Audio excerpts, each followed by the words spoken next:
My name is Jennifer Harris, and I am the president of the America's Hometown Laureates, apostrophe Inc., period. It is a non-profit organization that was formed to continue our work with the Poet Laureate here in Plymouth, as well as promote cultural programming throughout the community and far-reaching onto the South Shore. I will say this, I'm not a poet myself, although I write haikus, but in my years as the library director and as assistant director, I brought several poetry programs and have a whole collection of poetry books, so I can say that today's event actually inspired me to go into my closet, pull out some poetry, and Langston Hughes happens to be one of my favorites. So go into the closet, is that what? So I wanted to read a Langston Hughes poem to kick this off. And it's called Two Things. Two things possess the power. Two things deserve the name. Two things can reawaken, perpetually the flame. Two things are full of wonder. Two things can cast off all shame. One is known by the name of death, and the other has no name. Except the name each gives it, in no single mouth the same. I will conclude my poetry reading at this point and introduce Stephen Cole, who will be today's MC. Thank you, Jennifer. Thank you, folks. It's a pleasure to be here, both as a representative on the board of directors for the American Hometown Laureate, but also as the economic development director. Many folks don't necessarily see the direct relationship between poetry and economic development, but I assure you it is there. Some of you have heard me before give my canned recitals about how it was John Adams who instilled in me early on the evolution of a complex society or economy by talking about things in France, that he does things like politics and war so that his kids can study things like math and science, so that their kids can study things like porcelain, poetry, and painting. And that's the evolution of where we are even in Plymouth. We've conquered a lot of the things that beset us in the past. And I think now Plymouth is a place and time where we can celebrate ourselves, but also the talent in Plymouth. Developing the arts economy is a critical part of our economic development strategy. So it's a pleasure for the Economic Development Foundation to support the inaugural Plymouth Poet Laureate event, but also to help create the AHL. And Jennifer, thank you so much for your leadership and contributions to our community. Jennifer. One of the things we did when we created this logo here was we wanted to lean into an identifiable characteristic of our community, but maybe one that people don't necessarily know about all that well. And when I started here 4 years ago, there was an article in Old Colony that said, I wish more people knew about the Founders Monuments. And that's one of the things that we looked at and said, this is such a great piece of our history, but also how do we create more future programming as a result of it? So what you see there is actually a manipulation of the central figure of the Founding Fathers Monument. That's faith. I personally believe if you're going to pontificate something with a finger pointed, you should have a pen in hand and write it down. Faith's book is closed in the statue. We wanted to open that up. And that's what you see there. You see the central figure faith, because we had no idea if this would be successful. We put an awful lot of faith in ourselves to execute, but all of you who are here as poets to recite your work tonight, this afternoon, excuse me. The lights are still on, and I can't lie to the cameras. I'm going to stop talking because you're not here to hear me anyhow. I'm going to introduce, though, John Holgerson, who is here to recite his works. John, tell us a little bit about yourself when you come to the microphone and jump into your work, would you? Thank you, sir. Welcome. Thank you. Good afternoon. Before I tell you a little bit about myself, I just want to make sure I compliment and commend the entities behind Hometown Poet Laureates for putting together this festival. Also, the venues that will be hosting the festival, starting with the Black Lantern today. I think that it goes without saying to those of us who are here how important the survival of poetry is, not just for us, but for our society. Because of the divisive society we do live in today, the one thing that may be able to bring us together is the spoken word. And keeping in mind that although we read poetry in black and white print, its origin was the spoken word. And that's why venues such as this and the Poetry Festival itself are so very, very important. So as for me, I have been writing since I was 13 years old. I started writing screenplays for black and white television shows. You might remember The Fugitive with David Jansen or Man from U.N.C.L.E. with Robert Vaughn and David McCallum. I wrote screenplays for those in a black and white speckled notebook on my front porch. I started writing poetry when I was 17. And when I went to university, I met a professor whose name is John Matthias, who is an American poet. And he conducted, besides classroom work, he conducted poetry readings for his students at his home. And it was through John Matthias that I became a serious writer of poetry and have tried to do my best to live up to his admonition to be a serious writer if you have the talent. So I have published 3 books of poetry, Broken Borders by Wasteland Press in 2012, a chapbook of poems, Unnecessary Tattoo and Other Stains on a Stainless Steel Heart in 2016 by the Finishing Line Press, and in 2021, Convictions of the Heart, which is what I'm going to read from this afternoon, which was published by In Case of Emergency Press.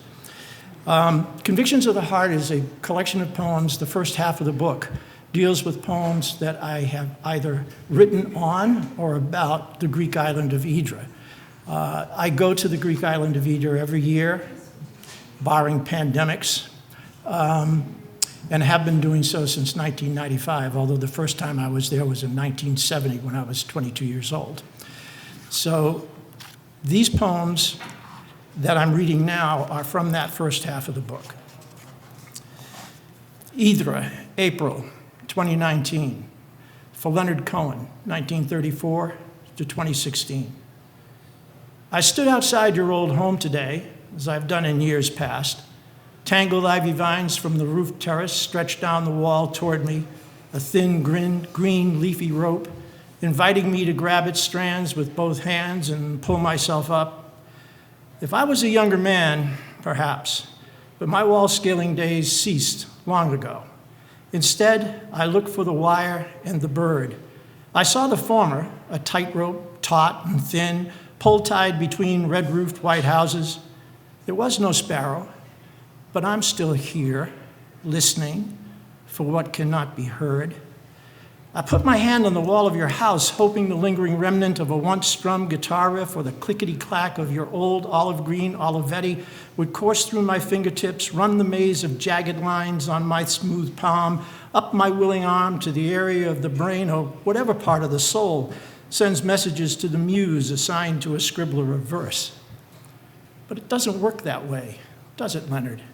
That singular muse here for you then isn't mine. Although I'd like to think they may be sisters, more likely cousins, once or twice removed. At Duskos Tavern, I dined on fresh Xiphias under the huge old pine tree where once upon a time, before fame and fortune fell upon you, you sat, sang, and played guitar for Mariana and all your Idriot friends. I'll come by tomorrow. You never know. Someone or something may be at home.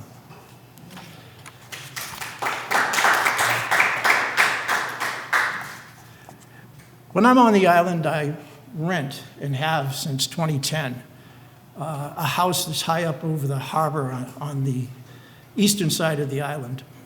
And this poem is about that house. It's entitled High White Stone House. I don't think of you much in this high white stone house with silence and unseen shade drawn on each unshuttered window. Outside, the buzz of flies on poppies as loud as saws on redwood. The clop of hooves on carved rock stairs as empty as the chairs in the living room. No sound replicates your laughter burning moussaka in the kitchenette or your violin serenading the gypsies on the boats in the Horseshoe Harbor. The creak of the door creeps across these walls. The breath of the wind stutters. You, standing on the terrace, naked from the back, a ghost who sometimes mutters. When shutters close at day's end, a hungry dark slides over me inside this high white stone house, this hollow, unending echo of you. This next poem is actually 3 tanka. Tanka is a Japanese poetic form of putting 31 syllables in 5 lines with a syllable line 5-7-5-5-7. You can cheat like I do if you really want to count the syllables in this poem, but it should be close to 5-7-5-5-7. Also, the purpose of a tanka is to keep or to express an emotional state. Could be any type of emotion, but an emotional state. I put these 3 tanka together because they, in my opinion, they are essentially the same theme. Tanka triptych. The absence of you, a shawl across my shoulders, drawn tighter by the stillness of trees, the silence of birds. Watching the moon float amid cruising charcoal clouds, an ashen buoy on an onyx ocean, I thought of you tonight. The old dog lies down, headstone shade blankets him. He waits as before, head on the ground, dreaming, in smell of earth, scent of home. I'm pretty sure I'm at the end of my time, so I'm going to end actually with a new poem that I wrote this past April while I was on my annual obsessive pilgrimage to Idra. It's interesting only because it's the first new poem I've written in 10 months. I spent that 10-month period in captivity by the muse of fiction, who had incarcerated the muse of poetry and forbade me contact with her. However, during my pilgrimage to Idra, there was a jailbreak by the muse of poetry, and this poem escaped. It's called Cross Currents for Izzy. In the river that is time, there are no dams. Its passage never stops. For a few hours in its ebb and flow, our currents crossed. So we would share a memory found and then lost when the swifter current pulled away politely at the delta of age. Thank you very much.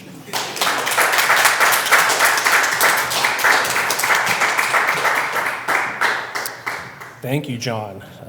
The line of the scent of home especially stuck with me because for those of you who haven't visited the downtown lately, as the flowers are blooming and the ocean air comes in, you can't have a bad day. You can't have a bad day in downtown Plymouth at this time of year. The next poet I've had the pleasure to listen to, and she makes me feel something every single time she speaks. So ladies and gentlemen, get ready to feel something and welcome Tiff Phillips.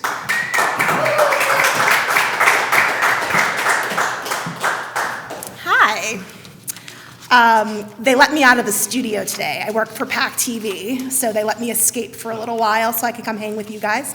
Thank you for having me. Appreciate it.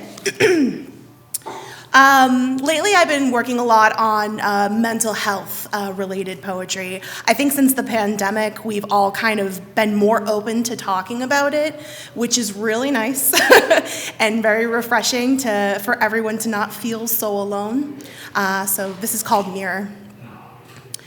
When she looks at the mirror, she sees a face comprised of freckles and scars, redness and marks that make up the history of a human who's done some things, felt some things, regretted some things, but girls, getting there. She's so close, she can almost taste the peace, feel it on her fingertips, and breathe it into her lungs. But other times, she also sees him. This man who's scattered amongst the pages a watercolor of feelings amassed, collected, and stored for past, present, and future viewing. He, who's never been able to afford himself the opportunity to get out of his own head, who's made it his goal to see himself as an illness rather than a whole person, a man who's had the fortitude to make misery of his life's work, show his scars like a purple heart, lets people know that he is wounded, that his past makes up for his mistakes, that he can error and error again and again with no consequences. He sees no reality, feels sad for me so that I can go on living my life recklessly in a way that suits me. Let me drink, let me rant, let me tell you about my childhood, let me tell you why I'm so misunderstood. Let me tell you the tales I've spun in my mind that I am unloved, unwanted, and unkept, that I am a making of other people's demons. I feel nothing and everything all at once. I slam, I break, I punch walls, I shatter because life has shattered me. I am my own demons and those demons own me. My sleep comes and goes, distorting, twisting, bending my reality so everything is painted as a dream. I spend days contemplating, fantasizing how others would feel if I left, if there would be a hole somewhere where I used to be, and quickly realize the space would be filled in with good things, stuffed Christmas stockings and trips to Disney, not just what's left of me. And the thought has entered my mind 1,000 times that people are hard. They're hard. And none of them can be trusted, especially not with me. And that's not, and then there's red and there's blue and there's nothing in between. There's so much hate outside these walls manifesting, brewing. I taste its bitterness. In here it's safe for now. Until night comes and life flashes back to me. I see punches, I see blows, I see yelling, I see death, I see my eyes filled with red, mixed with the talking heads of CNN. I can't breathe, I can't sleep, I pace, I fall apart. I put on the coffee maker to brew at 3 a.m. I see the sun rising and it's not for me. And when I wipe this fog from the mirror, I see a face. I see my children with this face, the people who love me the most, and sometimes I think they've lost me already, and that I am a ghost of not who I was, but who I was meant to be.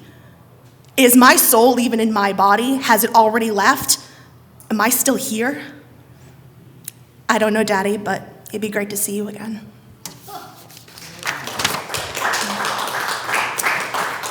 This one I wrote about my wife. We are travel companions. We just considered each other like 12-year-olds who pay bills. This is called Travel Buddy. There's something about the road, your fingers tapping the steering wheel to the tunes of Ani DeFranco, the Mountain Goats, and Billy Joel. We have one home on land and the other on wheels. This life we have built in your violently blue neon car, the highway our church, bags of snacks, a digital stack of playlists, a couple of big gulps between us. My hand slips out the window and glides through the air, letting the wind take it where it wants to go, as we fill up the empty conversation lulls with our off-key singing, the world's worst musical duo. My DJ co-piling skills on point, except when I forget to put up the easy pass and you make fun of me for sleeping on the job. A smile I'll always savor. I receive your sass with grace only since you'll be probably getting it later. Tourist traps, general stores looking for the world's most perfect mustard, billboards whizzing by telling us to repent, laughing that they hate us because they're jealous of our fun. Chatting with little old ladies behind registers, hopefully she'll tell her friend Martha that she's met this nice lesbian couple from Boston. Waterfalls in Ithaca are beautiful, but everything floods when it rains. Buc-ee's has the best bathrooms. Upstate New York has haunted houses that will make your toes curl. Sleepy Hollow has nothing but a silly statue and convenience store t-shirts. There are no peaches at Peach World. New York City at Christmas, watching the lights dance at Saks, heading over to Rhode Island, carefully trying not to embarrass ourselves, getting into kayaks, reckless gator boat tours. Just give me more. I want to go to every state, every country, every universe, as long as you're next to me, my life buddy. Talking about the rest of our life we have in store. Sometimes you lay in bed, iPad perched, kitten laying on your chest. Do you want to go? My favorite lead-in. I know the rest. Just a tap of the button, and it'll be weekend. Thank you very much.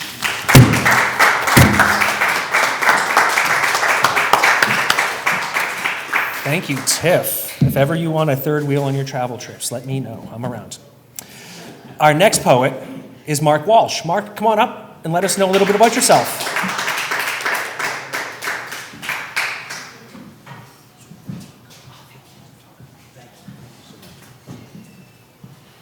Good afternoon. How's everyone doing today? Good. Thank you to the organizers for putting this all together. I'm very excited to be participating in the inaugural send-off of the Plymouth Poetry Festival. So my name is Mark Walsh. By day, and even today, I am a professor of English and philosophy at Massasoit Community College. By afternoon, as in today, I am a reader of poetry submissions for the Lilly Poetry Review. And in the afternoons and the evenings, I like to think of myself as a poet and an occasional drummer, but more poet these days than drummers. So I would like to read a couple of poems for you today. The first one is a poem that was a commissioned poem. And this is the first time that this ever happened to me, and I was very delighted. I teach at the Brockton campus of Massasoit Community College, and I've developed a working relationship with the poet laureate of Brockton, Mass, Philip Hasouris. And Philip had, asked me to participate in this collaborative art project with a mosaic artist by the name of Emily Bergarva. And Emily made 6 mosaic pieces, and then we were all ushered into the art gallery, and we picked the one that we wanted to do. And so I have a photo of the one that I can even hand around. So this is the mosaic piece of art that I selected. We all wrote poems, and then a photo of the mosaic, and then our poem was put on a plaque, and they're now sitting outside the side entrance of the Brockton Public Library main campus. So this is called Slow Wine. And this is really a love letter to the rough and tumble city I work in. Slow wine. A weed is a wonder, tempered by winter's crust and summer's weird heat, simmering with deep-coated growth, knowing a persistent secret, like shattered glass shards stitched into a picture. Pulled up each July without surrendering the root, multiple stalks climb for air in a September surge, steady bloom in a season's decay. This is slow wine, a refusal to ferment or convert to a thing consumed.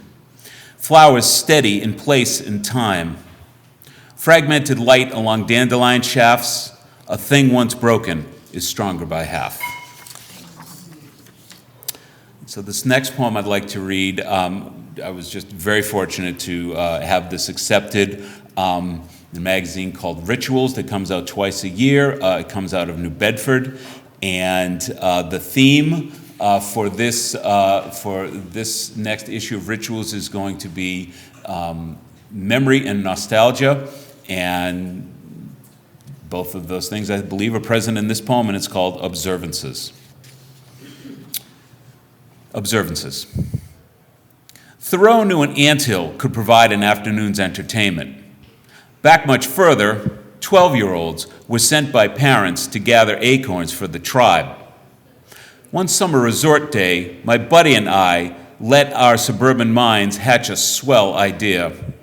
Grab up the Dayglow coffee cans repurposed as lounge chair ashtrays, dump them in the creek that ran under the cement swimming pool, and watch them tumble down the short falls just inside the tree line.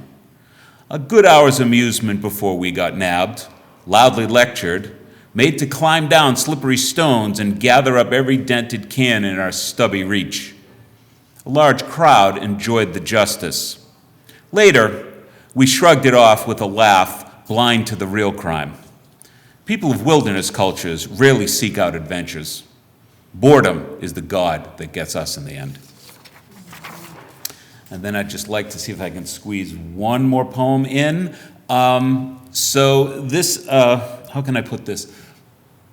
We took an amazing trip to the Galapagos and Peru this time last year, and we really got ourselves in shape for it, my wife and I, and then when we came back, we just sat down, and we sat down for 7 months. But, when you sit down for 7 months when you're 32, versus when you sit down for 7 months when you're 56 or so, it's a different story. So I was noticing changes in my life that brought about this poem called Banisters. Banisters were things to slide down or touch lightly to make them feel less alone as you climbed up to somewhere else. Now legs lift heavier, thighs ache, a flooded knee forces a tighter grip. The newel post knows full weight bearing down through the hand is a cathedral brace. As I reach the top tread and regain my balance before the next step, it's the voice of Bukowski I hear in Strange Welcome. You're getting old boy.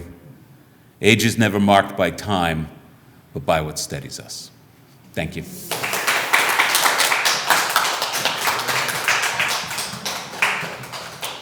Thank you, Mark. Very relatable, except for Galapagos. I just sit. I don't go to anywhere else. Our next poet is someone who I've gotten to know over the last few years and have come to really appreciate, perhaps one of my favorites in town. Ladies and gentlemen, welcome Miriam O'Neill.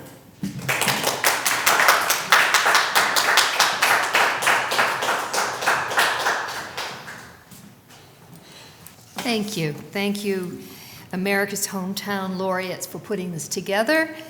And I hope that we're off to the races with a regular Plymouth Poetry Festival. I'd just like to read a few poems from my books and with a William Butler Yeats poem because his birthday is on the 13th and we can't ignore that.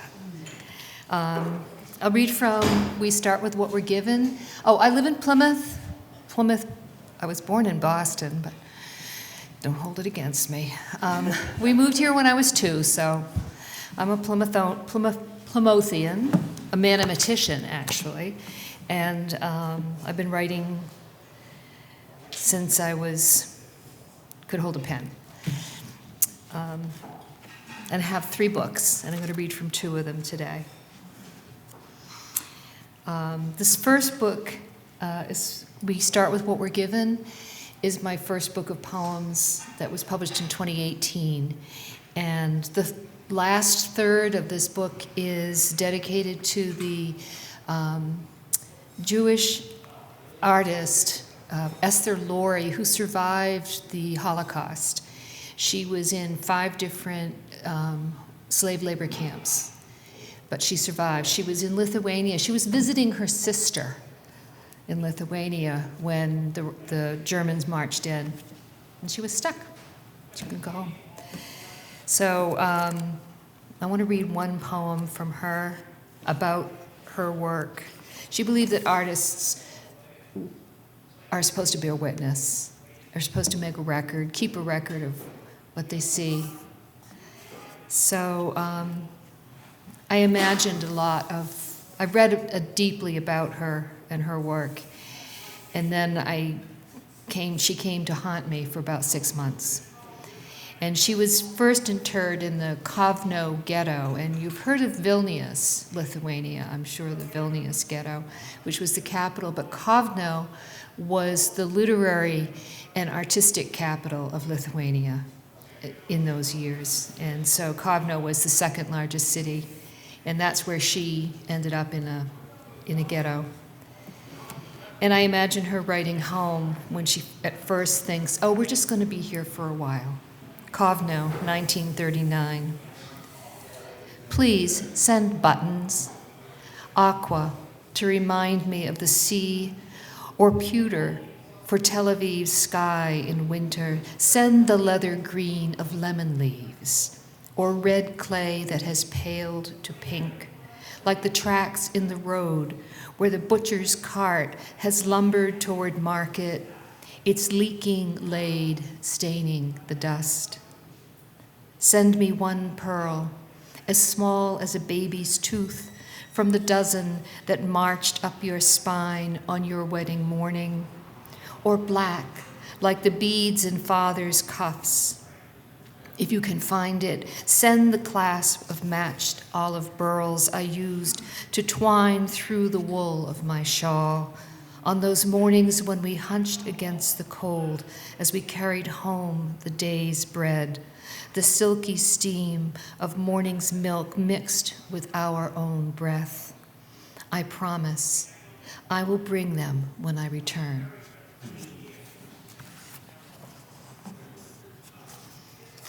And she did return.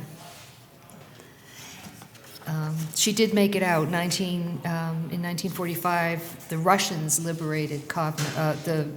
She was already in her 4th camp by then, and the Russians did liberate them. She got home. She lived in Palestine. Don't leave Palestine. But she did haunt me. So I'm going to read one more Esther poem, and then I'm going to move on. And these poems are dated, located and dated. So this one's called Plymouth, February 2017. There is no other news of her sister who died in Auschwitz along with her son.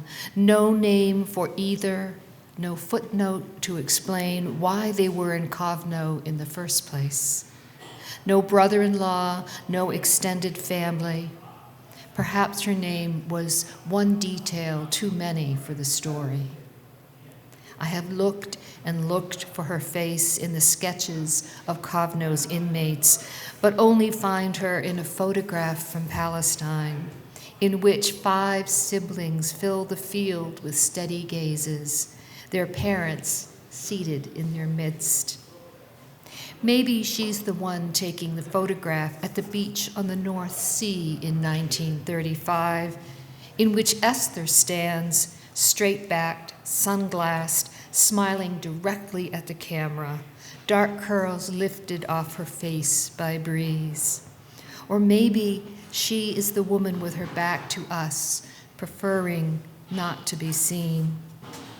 The day they were driven out of Kovno in separate directions, where did Esther hide her sister's name?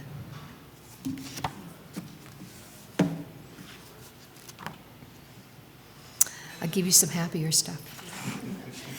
This is my most recent book, The Half-Said Things. Came out in March of 2022. And I write a lot about location, place. And I have a walking trail. I live in Chiltonville, and I walk out up River Street, out to 3A, along 3A to the beach, back. And this is called A Blessing. Bless the rotting maple leaves, their wide, flat faces on the concrete sidewalks along River Street. Bless their splendid tannins steeped in chill November rains that leave 1,000 perfect leaf stains my feet pass over. Bless the oak leaf stains that keep the maples company, leaves that drifted close, then stayed all through the storm, like hands that hold on to a friend in mourning.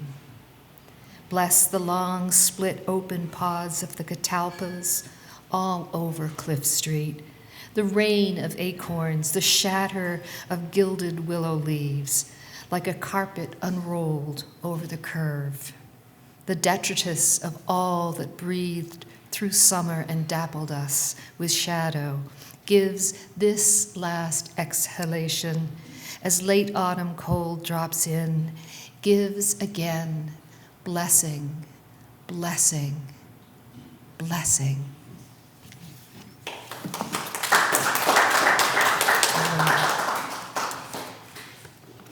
And because it's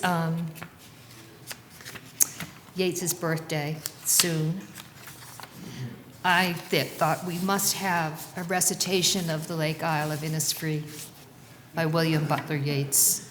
What do you think, Mark? Yes? I would never say no to Yeats. I brought Yeats. You did? You brought Yeats? I have another one for tonight. It's a wine poem because I'm hosting at the wine bar. Come down and visit. The Lake Isle of Innisfree. I'll try not to do the drone. I will arise and go now and go to Innisfree, and a small cabin build there of clay and wattles made.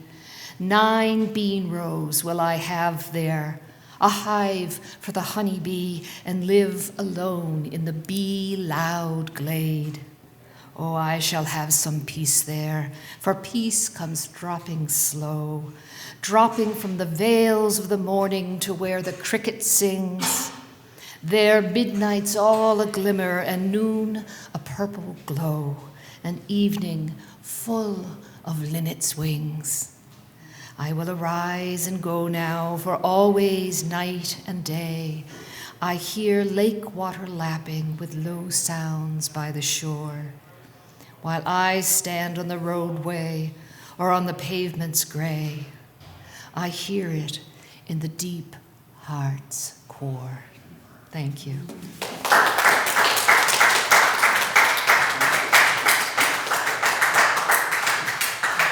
I'd like to thank Miriam for reminding me that my first memory of holding a pen was also my first memory of getting an ass beating, because I destroyed wallpaper on 2 walls and curtains. So I still, to this day, use my pen to make people want to hit me. Ladies and gentlemen, our last poet this afternoon is Lisa Sullivan. Lisa, thank you so much for joining us.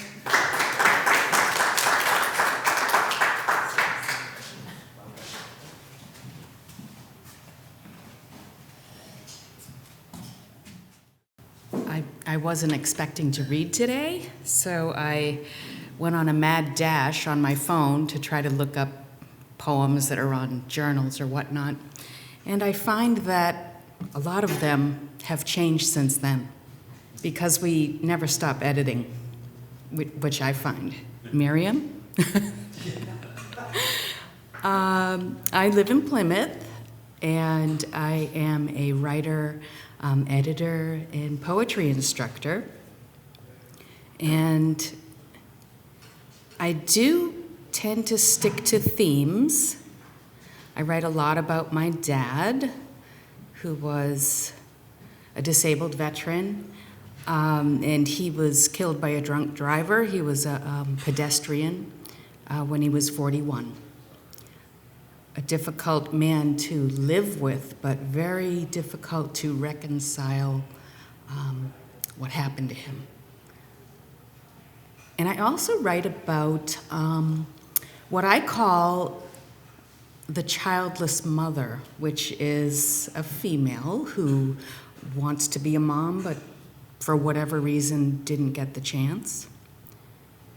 And I've got a little mixture of both here. And I never read from my phone, so please forgive me while I struggle here. I always have paper, which I find a lot easier. Okay, this is My Father Drew Maps. My father drew maps to nowhere, complete with rivers, roads, swirls of elevation. I think to him, a disabled Marine veteran, they were a destination to somewhere beyond the front door he could no longer open. The maps were never painted, never inked. He always drew them in pencil, and he would erase, erase, erase.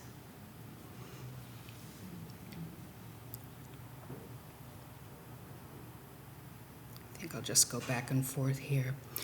This one is called Nesting Season, and some of you may be familiar with the local poet Kevin McClellan, pretty fabulous poet. And this is after a line by Kevin. We are all birds looking for treetops. And the title again is Nesting Season. You forage and return to the treetop. Despite its tapering to an impossible thinness, you think, this twig will hold me. You think, sway, although you feel no wind because you have become wind. Your feather drops. A swallow carries it to her full nest. Your nest, eggless. From the treetop, your tender warble carries into somebody's dusk. Asks, will my song be enough? Will my song be enough? This one's called My Brother Named His Sons After Our Father, or maybe after the idea of a father. I asked him why, and he, 18 months younger, perhaps not recalling as much, perhaps being more forgiving, wondered what I meant. Don't you remember everything he did to us?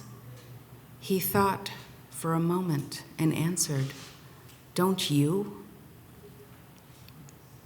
I don't think I can find it. I'm so sorry. I was going to read 350s, another one about my brother, but I'm sorry.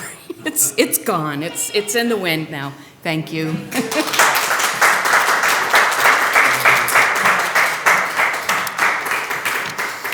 Lisa learned a valuable lesson about entertainment. Always leave them wanting more. Right, Lisa?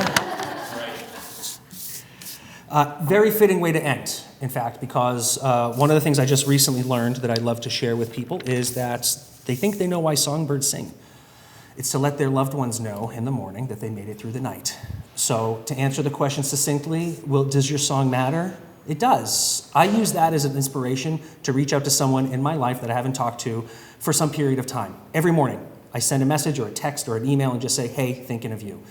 So as we're concluding our program today, let us take that message forward. Thank you, Lisa, for reminding us how important it is to reconnect with people past.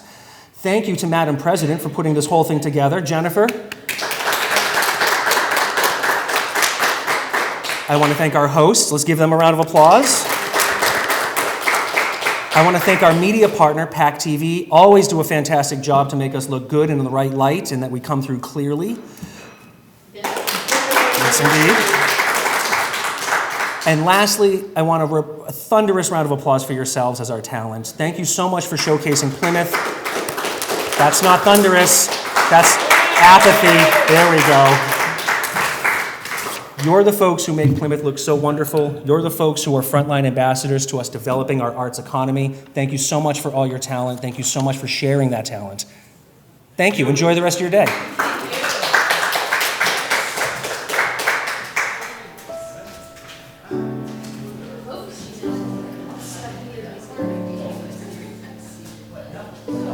Oops.